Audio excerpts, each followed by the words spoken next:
Great to have you here again. Good morning, good afternoon, good evening, whatever time you're listening and whatever you're listening to us from today. It's been exciting, interesting, and insightful conversations we've been having so far in the previous 5 episodes. Wow, 5 episodes already. I know, right? Yeah, it's been interesting, and I think our last conversation looking at waste, types of waste, and trying to look at some of the practices for households. And we want to try to wrap up that conversation and then delve into asking or trying to analyze the question, is it possible to achieve a waste-free world? Right. So I think the last conversation we were trying to look at some of the practices homes can adopt, raising both pets for even agricultural purpose. We talked about having gardens at home. These are normal practices we saw growing up, but then these practices are declining heavily due to urbanization and what we call modernization. We're going to backtrack to some kind of reverse conversation, in the sense that I think I'm seeing some trends globally in developed countries where some things we abandoned as Africans, they are now embracing now and adopting. So I think modernizing. Exactly. So I think over the last week or so, I wrote a statement that we're not trying to refute or belittle our solutions. Our solutions are actually valid. We have to find a way to improve them sustainably, and that's the reason, that's the future I actually do see for Africa. So we're going to take this conversation forward to first, I think I'd like to first start from trying to answer the question, is it possible to achieve a waste-free world? What's that possibility like? Yes, it is in fact very possible. 125. If there's anything more than that, yes. Because if we take a cue from ecology, from the environment, there is no waste. Do you understand? Because the end of one is the beginning of another, and everything is in a total sync. Waste came from human interactions, human actions, human manufacturing, and all of those things. So if we're able to retrace our steps and then find a way to sync our production pattern and our consuming pattern with the environment, we'll be able to find a meeting point. Do you understand? And then at the point where we've exhausted the use of a particular raw material, it can be repurposed, right? There is no one way for any resources. There is no one way for any product. Or we've seen people repurpose tires into sit-out chairs. Yeah. People have become very creative with bamboo. I've seen people incorporate bamboo into technology design. Who would have ever thought that would come into technology design? I've seen people turn plastics into furniture, and you may not even know until you come close, until you're told, right? So it comes with us having the mindset to eliminate waste to the barest minimum, in the sense that at the point of designing, what are the raw materials that we are going for? We are prioritizing, we are choosing as the base for production. And then when we do that, we're also asking ourselves, what is the end product? How can it be incorporated back into the society? Does it decompose? If it doesn't decompose, how are we going to encourage repurposing, right? Are we collecting it back to reprocess it for the same product. Do you understand? Or we're completely changing the outlook in the second phase. Are we using it as raw material for another type of product that will become useful to the society? And at that point, that chain is closed. There's no opening there. It has transitioned from being waste to being a raw material.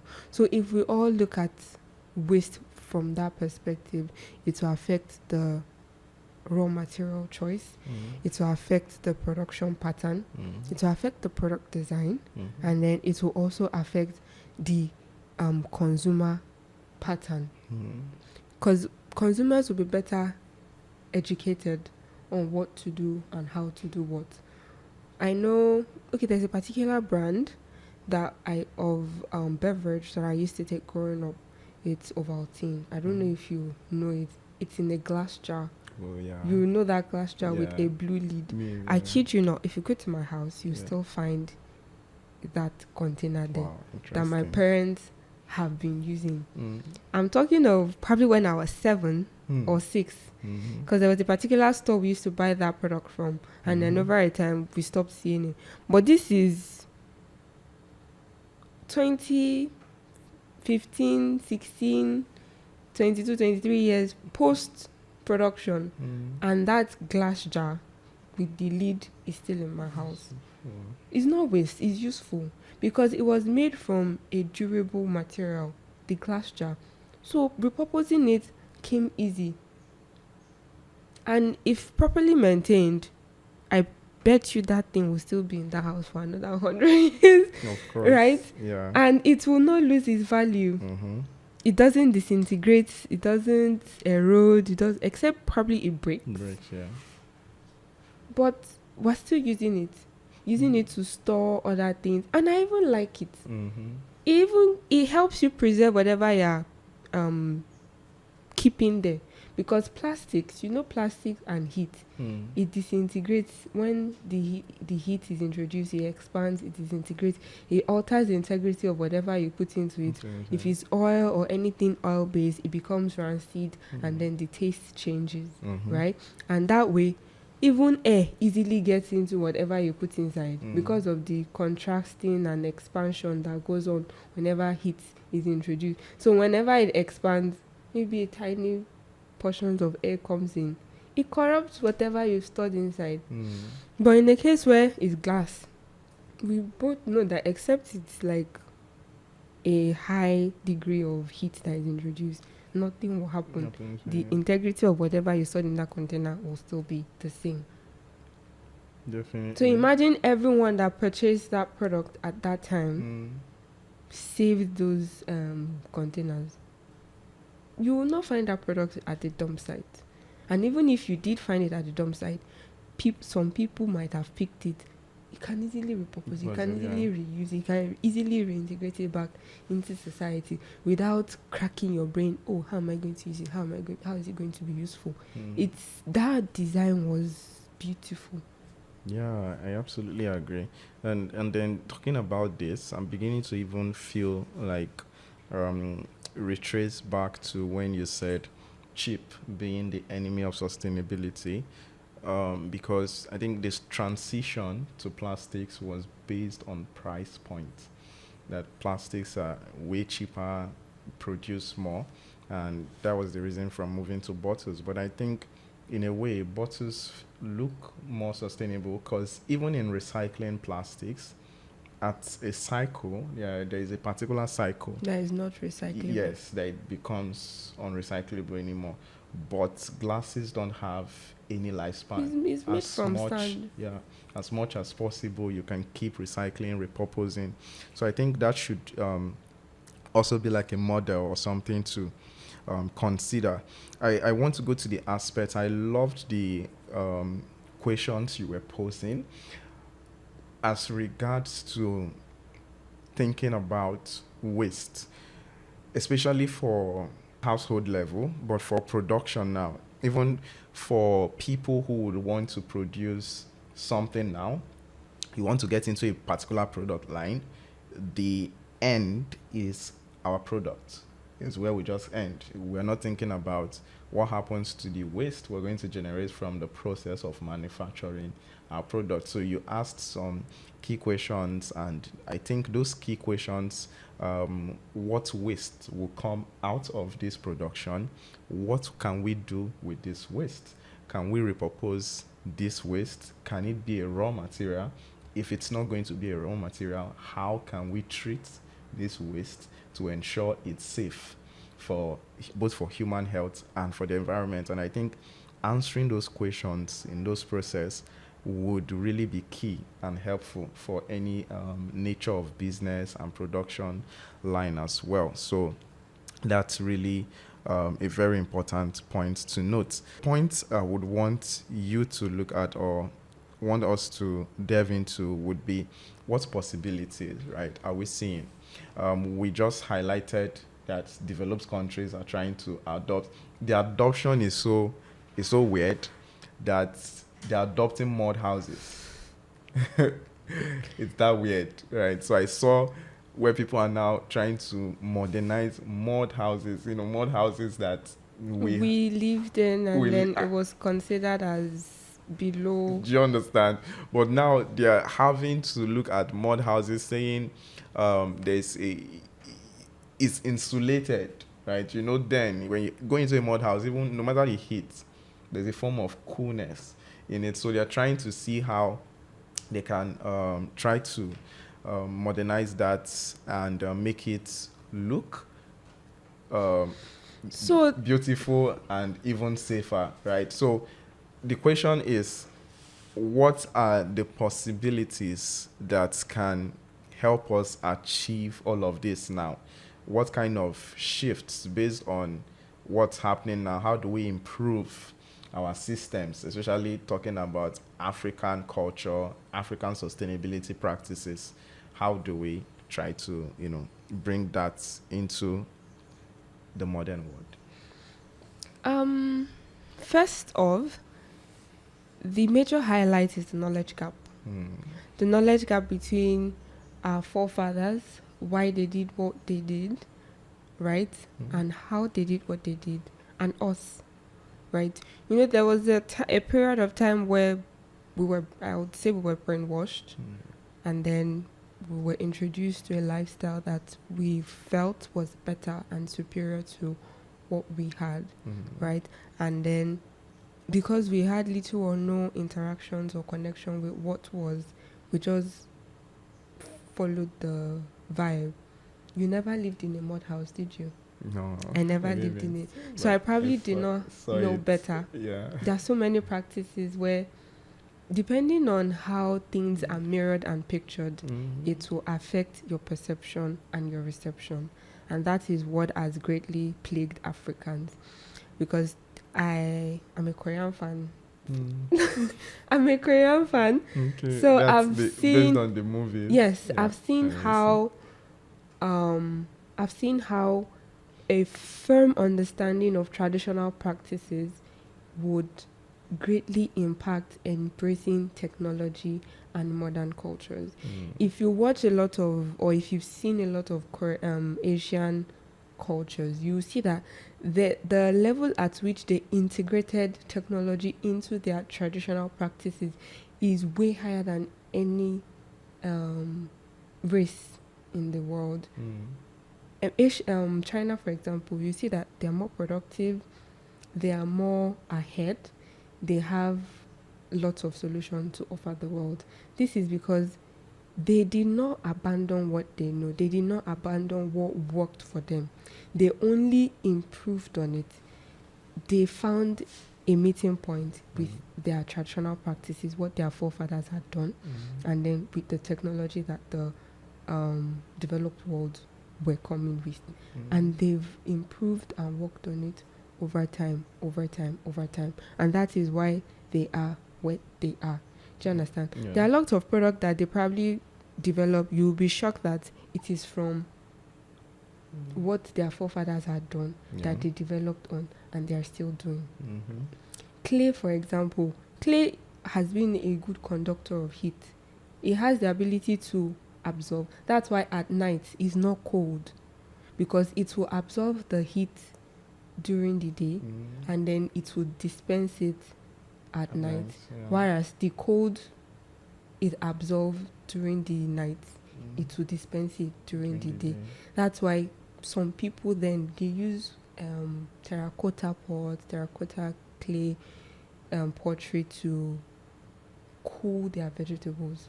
Earth is a good insulator. It has a way to manage it over time. Do you understand? The opposite of what is going on externally is what will be happening internally. And the opposite of what is happening internally is what will be happening externally.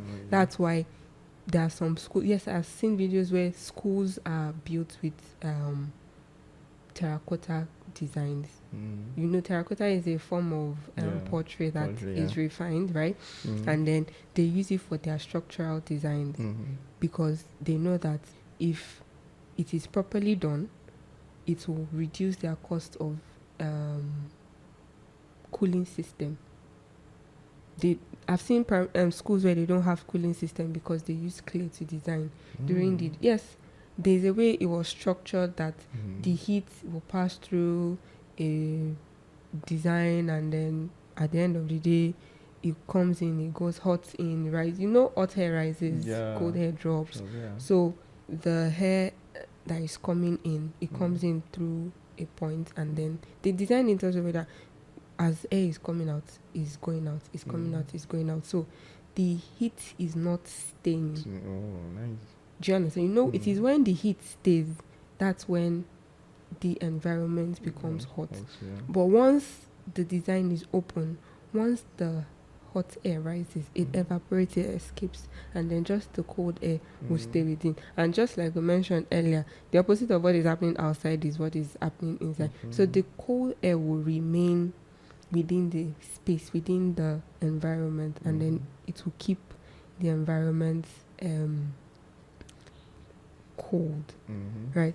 Because of this, I'll go and read more again about the properties of clay and why it's conducive for some of the things that people use it for. So imagine we understood the value of clay before now. Do you understand? And then instead of using cement and gravel and sand and all of those things that we're using, what if we develop clay into the preferred construction material? Do you know how AC no go they sell now? Now, because the houses will not be as cold, as hot as it were, because the property of the construction material does already not provide a natural coolant for the house. So instead of it to retain, there is a way it manages it, and everybody is fine. Even if there is a need, it won't be as crazy as it is. Do you get? So it all stems from bridging the knowledge gap, embracing those processes and not seeing them as local or arcade.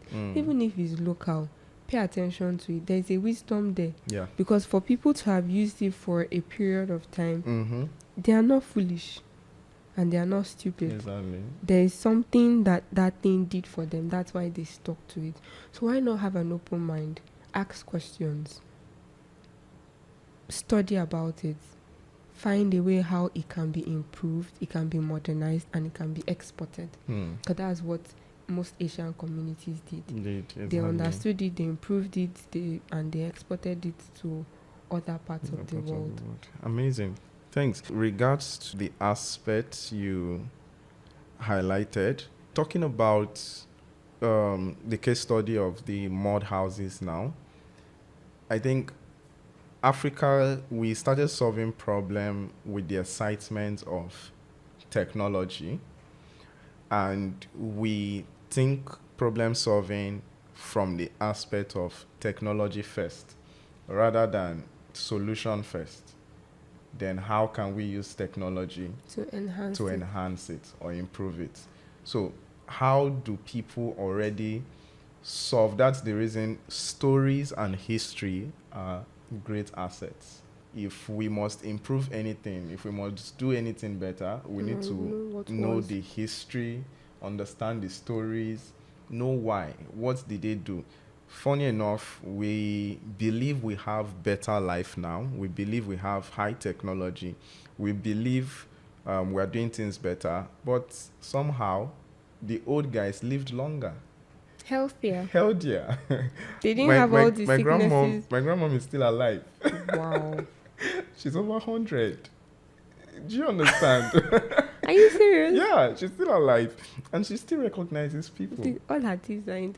She still recognizes people, even if she's old and frail, right? But she still recognizes you when you speak. She calls your name. You understand? So they live older, even with all of that. So we need to go back and learn something.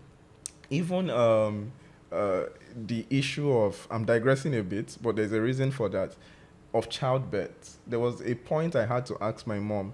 I see people now, even on social media, struggle with reducing their tummy size, right? It takes longer and all of that for them. So I was asking my mom, what did your generation, what were you guys doing? Because they were traditional means that they use to achieve all of those. So I think we need to really go back to asking those questions, learning from them. First of all, understanding how did they solve this problem, what worked for them, and how do we adopt, what lessons can we adopt and improve. So I think when we come from that perspective of problem solving first, before tying it to technology, we come up with something much better. Because we are using a technology first approach, that's the reason everything is almost an app now. Right, everything is almost an application. What necessarily do not need an application becomes an application. That's because we are thinking from technology first. We would rather chase trend than solve a problem. Some people want to have tech Exactly. startups. You want to be a tech startup and all of that. So it's beautiful. We need to use it to our advantage by solving problems first, understanding our story, and being confident in our story, right? So I believe that approach, the mindset shift you mentioned, very important and priority. And I think once all of this is being addressed gradually, or the fact that I see Africans being more confident now of their methods, the practices, the processes we're doing, and trying to say, no, these are things that have been working, even in climate, issues of climate change and irrigation. They had to research a particular practice in a part, I think, East Africa, how they used to naturally manage their land, do drainage, and what water was being conserved through that method. They tried that method and they were able to, I think, recover more grainlands through that method, natural method, through trapping rainfall and allowing it to stay for a longer period of time. So there are designs that Africans have been using that have been effective, not causing any harm to human health or the environment. We need to start going back to understanding those stories and begin to find a way to improve them and not just begin to discard them. So I would like you to maybe just say a concluding statement as regards what future trends you see, right, for Africa as regards this topic. As we were talking, some of my father's proverbs were just running through my head. Yeah. And I'll just like to say a few. I'm not going to say it in my dialect, though. I'll try to. You can. And interpret. I'll try to say it in English. Okay, you said I can, right? Yeah, then interpret. So there's one that my father used to say the way that Inkoti Agbafijomodelo, that is very I'm not sure I'm saying it correctly, but basically what an elder uses to senior a child is not a small gap.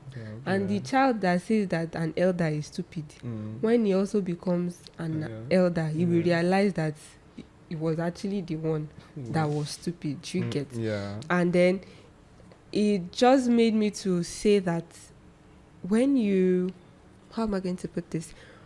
When you discard old ways, calling it stupid or foolish, you will realize.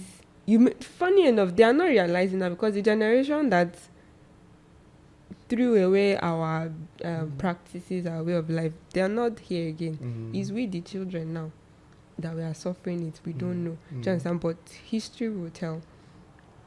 The things that were working, you threw it away because someone came and told you, oh, this is better. Mind you, they had different weather, they had different conditions, they had different soil, they had different way of life, and then they just came and told you this is better, and you just embraced it. But it also comes from a place of ignorance. But I think that era of ignorance is over, right?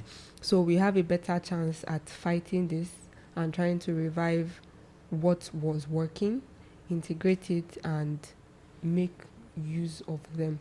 What will come is we're going to see a season where Africans will be championing development, because what was recessed will now come back to the surface. It will be modernized, and then it will be reintroduced back to the environment, because we're going to do studies, we're going to see how they worked, we're going to see how we can improve on them, and we can see how the environment and the world can benefit from them.